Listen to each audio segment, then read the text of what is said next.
من بعد عودته من الإصابة وهو بيقدم مردود فني عالي جدا على الشقين الهجومي والدفاعي، لكن المبهر بالنسبة لي جدا هو الدور القيادي داخل أرضية الملعب، وده اللي أنا جاي أتكلم عليه النهاردة. أحمد فتوح قائد نادي الزمالك كما يجب أن يكون. الحالة الأولى هي كرة عرضية من الناحية اليمين لبيراميدز علشان محمد إبراهيم يسبق زلاكا ويلعبها، ولكن زلاكا بيكمل فيه. عايزك تشوف أحمد فتوح وهو بيشاور للحكم وبيطالبه بفاول. طيب دي حالة واحدة يعني يا شيتوس، ما تكبرش الموضوع، ممكن تكون صدفة. طيب شوف الحالة التانية.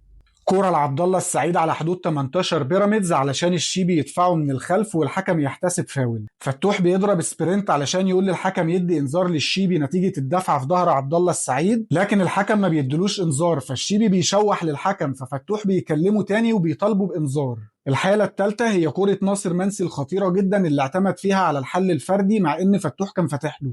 بعد إضاعة ناصر منسي للكرة فضل واقف وبيعاتبه بهدوء جدا وبيقول أنا كنت فاتح لك، لا منه سقف له وناصر منسي في الكرة اللي بعدها ممكن يكررها تاني، ولا منه اتعصب عليه بزيادة علشان ما يفقدوش ثقته في نفسه وتركيزه.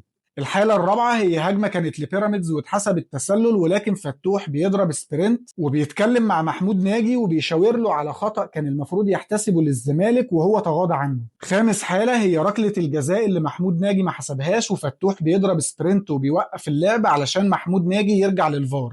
فتوح بيفضل يضغط على محمود ناجي، وبعد ما اتاكد ان هو هيرجع للفار شاف لعيبه بيراميدز ملمومه حوالين ناصر منسي علشان تقومه، فراح عشان يدعم زميله اللي واقع على الارض.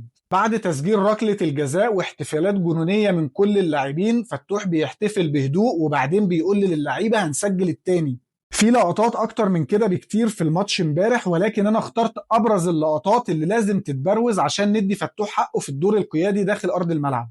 في الفترة الأخيرة كابتن نادي الزمالك كان بيفتقد للشخصية القيادية والضغط على الحكام، لكن الحمد لله بنلاقيها في فتوح. أتمنى إن احنا نكون وجدنا ضالتنا في كابتن نادي الزمالك اللي كنا بنتمناه، لأن فتوح حاليا فعلا هو كابتن الزمالك كما يجب أن يكون. عاش الزمالك، عاش جمهور الزمالك.